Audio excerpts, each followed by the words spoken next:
Olá, audiência, boa noite. Aqui é Aurélio Fidêncio do cliquearaçoiaba.com.br. E agora eu estou aqui com a funcionária federal que estava a serviço do IBGE e foi vítima aí de cárcere privado por extremistas em uma chácara de Araçoiaba da Serra. Agora eu vou conversar com ela aqui para saber o que realmente aconteceu. Boa noite. Boa noite. A senhora pode se identificar, por gentileza, e informar o seu nome e a sua profissão? Eu me chamo Luana Araújo Viana Milani, eu sou recenseadora do IBGE. O que aconteceu, afinal de contas, que o pessoal não está entendendo? O pessoal tem até algumas pessoas achando que se tratavam de fake news, de alguma brincadeira de mau gosto. Então a gente gostaria de entender o que realmente aconteceu, como que aconteceu isso. A senhora foi até a chácara para colher os dados dessa pessoa. No caso, o que houve? Sim, assim que eu cheguei nessa chácara, não tem acesso para qualquer pessoa, apenas os moradores dessa chácara têm acesso. E eu tentei contato, tentei na portaria, tentei no interfone, não tive retorno. Quando eu fui dar ré com o meu carro, chegou uma moradora e então eu me identifiquei para ela, disse que eu queria tentar acesso, como que eu fazia para conversar com alguém para ter autorização para entrar naquele local. A própria moradora me autorizou, disse que iria abrir o portão para que eu tivesse acesso àquele condomínio de chácaras. Então ela abriu, apertou algum botão do veículo dela, abriu o portão. Assim que ela abriu, eu entrei, estacionei o carro ao lado da casa dela, sem saber que era a casa dela, ali no canto, no terreno ao lado, terreno baldio. E assim que ela desceu do veículo dela, eu fui, me apresentei e agradeci que ela tivesse me liberado o acesso. E comecei a me apresentar e me identificar para que eu pudesse tentar fazer a pesquisa naquele local, naquela casa. Porém, a moradora, a própria pessoa, de imediato, de prontidão, já se recusou a fazer a pesquisa comigo. E quando eu fui perguntar o motivo da recusa, a mesma disse para mim que não iria fazer porque o motivo principal era a bandeira no meu carro do meu partido, do PT, com essas próprias palavras. Né? E assim que ela mencionou isso, eu já fui explicar para ela que o veículo era próprio e que o veículo não fazia parte do recenseamento. Né, que eu estava ali a trabalho e que eu só estava utilizando o meu veículo por opção própria, porque eu teria prioridades depois, pessoais, para poder fazer depois daquele recenseamento, depois daquele dia de trabalho. Mas que não tinha nada a ver, eu não estava ali por nenhum cunho político, eu estava ali simplesmente representando o IBGE, tentando cumprir com a minha obrigação, que era o recenseamento daquele local, de difícil acesso, inclusive. E então criou-se uma situação absurda ali, naquele momento. E o que houve na sequência que chegou pra gente que a senhora foi mantida no local contra a sua vontade? Isso procede? Ela não estava deixando a senhora ir embora? Isso procede. Sob qual argumento? Sim, aconteceu exatamente isso. O argumento principal é de que eu não iria sair daquele local até que chegassem pessoas com quem eles estavam falando. Não era a polícia, eles estavam tentando entrar em contato com um vereador, mencionaram o nome desse vereador, Vitão do Cachorrão, não sei quem é, não é do meu conhecimento, ficaram me ameaçando, usando o nome dessa pessoa, dizendo que eu iria ficar naquele local até a chegada dessa pessoa naquele local para conversar com ele. Só que eu não fazia ideia, e eu falei para eles, eu não quero falar com ninguém, eu só quero sair do local. Eu não vou mais dar continuidade na pesquisa nessa região, nesse conjunto de casas, eu vou me retirar e vou passar para o meu supervisor. Porém, eu fui impedida por todos os moradores daquela primeira casa, que é dos familiares daquela pessoa, e da casa vizinha também eram familiares dela. Subiu todo mundo, cercaram meu veículo, me cercaram, e quando eu tentei ligar para a polícia para poder dizer o que estava acontecendo e pedir ajuda para sair daquele local, não deixaram eu falar. O marido da pessoa, não sei o nome dela, começou a gritar comigo para que eu não conseguisse passar as informações de onde estava acontecendo aquela situação. Então ficou mais crítica ainda, porque eu não conseguia não conseguia pedir ajuda, Foi uma situação absurda. E foi uma situação de ameaça, então, de clara ameaça. Eles tentaram persuadir a senhora, a que permanecesse ali até a chegada desse vereador, suponho que seja isso, Vitão do Cachorrão é um vereador aqui da cidade de Sorocaba, não sei o partido dele, e não sei qual a ligação dele com esse residencial, principalmente porque o residencial está no município de Araçoiaba da Serra, não é isso?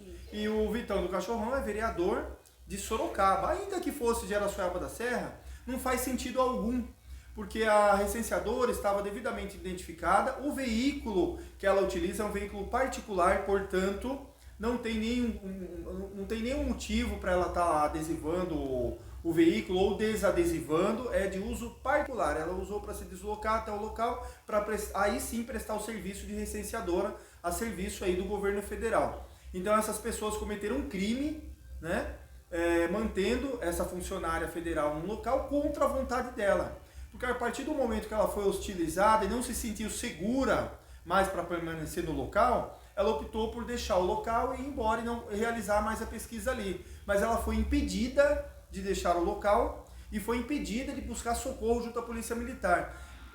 Mandou alguma mensagem para o marido, enfim, como que foi a questão do seu marido gravar um vídeo na internet pedindo socorro para nós de Araçoiaba da Serra? Como que se deu isso? A senhora conseguiu mandar uma mensagem para ele? Como que foi? Não, assim que eu comecei a me sentir ameaçada e que os moradores e que os familiares da pessoa começaram a me cercar, a primeira coisa que eu fiz foi ligar para o meu marido. Antes de ligar para a polícia, foi a primeira pessoa que me veio na cabeça.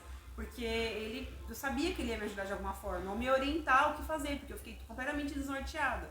E eu liguei pra ele, já em prantos, em desespero, eu falei, me ajuda porque eu estou sendo impedida de sair do lugar que eu estou trabalhando aqui em Araçoiaba.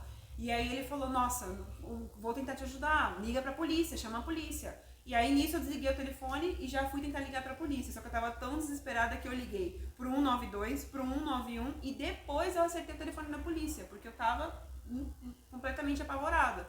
E nisso, os moradores me cercando mesmo. O marido da pessoa começou a me ameaçar e gritava muito no telefone, para que eu não conseguisse falar com ninguém no telefone. Meu marido ouviu e a polícia que estava comigo no telefone também ouviu e disse que iriam tentar de qualquer forma me ajudar. Tanto que chegaram até o local. Eu não sei se chegaram porque eu liguei ou se chegaram porque os moradores ligaram para a polícia também, porque eu acho que também ligaram já alegando outras coisas que não vinham ao caso. Disseram que eu estava, que eu havia entrado no território deles, ali na casa deles, sem a permissão, que eu tinha invadido o local, o que não procede, não foi isso que aconteceu, até porque não teria como eu ter entrado naquele local sem acesso, porque só os moradores que poderiam abrir o portão, a não ser que eu tivesse passado com o meu carro por cima, o que não aconteceu. Tanto que a polícia chegou no local e viu que, de fato, eu estava presa dentro daquele local. Foi constatado aquilo pela própria polícia militar, né? E qual foi o comportamento da polícia durante esses 45 minutos que a senhora permaneceu lá? Eles primeiro, assim que eles chegaram, eles foram ouvir todos os moradores ali, os familiares, né? Ouviram eles primeiro. Depois disso, depois desse tempo, eles começaram a conversar com um morador que se dizia marido da pessoa, que ficou perguntando se os policiais conheciam, aí mencionaram o Vitão do Cachorrão, mencionaram essa pessoa, mencionaram outras pessoas, como se eles estivessem conversando, como se não tivesse ocorrido nada naquele momento. E realmente eu fiquei mais insegura ainda, porque eu pensei, eu chamo a polícia para me socorrer, e aí eles estão ali conversando sobre quem conhece quem. Não era a situação para aquele tipo de conversa naquele momento, né? Eu simplesmente queria que resolvessem a situação, ouvissem os dois lados, registrassem boletim de ocorrência se fosse o fato, que era necessário, e me liberassem dali o mais rápido possível. E não me deixar numa situação mais desconfortável do que eu já estava.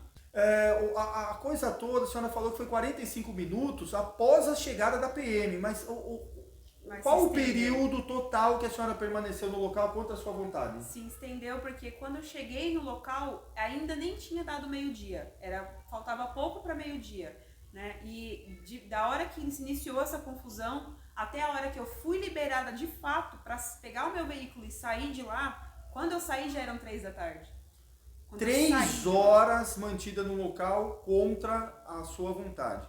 Então, creio que agora, é importante frisar aqui que a vítima, ela ficou muito insegura, porque o pessoal tirou foto, fotografou ela, tinha um pessoal filmando, tinha um pessoal lá que anotou a placa, ela estava muito insegura com relação a vir a público.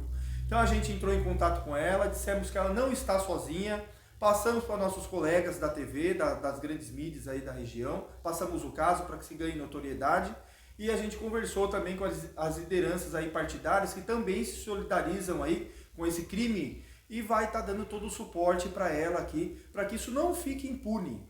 porque senão isso vai acontecer com mais pessoas. E isso não pode acontecer, gente. Uma questão política, uma opção política de uma pessoa não pode determinar se ela é boa ou ruim, se ela presta ou não presta, ou se os direitos dela devem ser respeitados ou não. Os direitos de todas as pessoas têm que ser respeitados. Vocês, que são eleitores do Jair Bolsonaro, têm que ser respeitados, a vontade de vocês e a escolha de vocês nas urnas, e os eleitores do Luiz Inácio Lula da Silva, do Lula, tem que ser respeitado, porque é assim que funciona a democracia. Então isso é inadmissível. Nós aqui nos solidarizamos aqui com a vítima e não vamos tolerar esse tipo de situação, principalmente no município de Araçoiaba da Serra, que é onde nós atuamos. Então, se você for vítima de qualquer tipo de discriminação, porque você vota em A ou B, não deixe de entrar em contato com o Clique Araçoiaba, que assim como nós viemos aqui em Sorocaba para dar suporte aqui para a vítima, nós vamos até você também.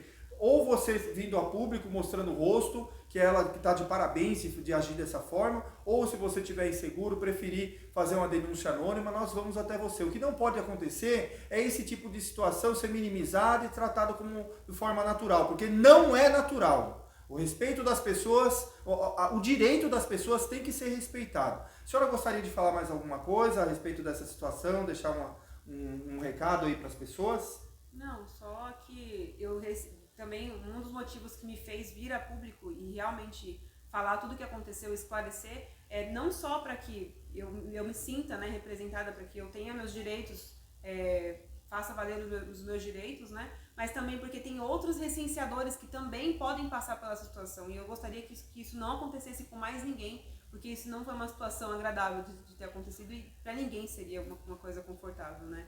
Então por isso que eu acho que é importante o pessoal do IBGE fazer uma nota, emitir uma nota para que isso não aconteça com mais nenhum recenseador no Brasil. Ana, eu agradeço muito aí pela coragem da senhora de vir a público. Muito obrigado. Com certeza a senhora está ajudando muitas pessoas e até de repente até salvando outras pessoas, porque a sensação de impunidade acaba motivando esses extremistas.